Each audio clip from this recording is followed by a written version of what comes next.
ભાવનગર શહેરમાં ભાજપના કાર્યકરો અને ક્ષત્રિય સમાજના યુવકો વચ્ચે શાબ્દિક ઘર્ષણ.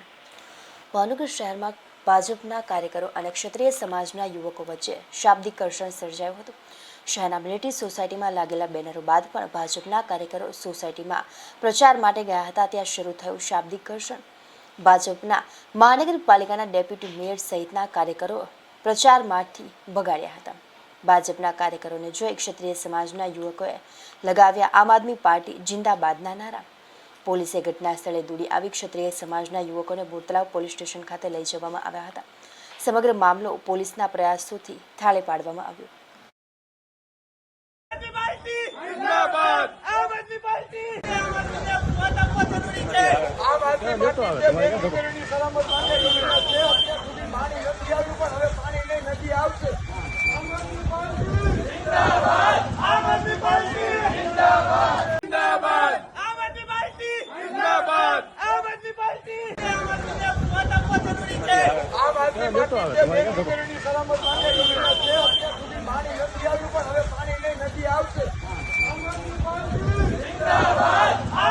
આવશે.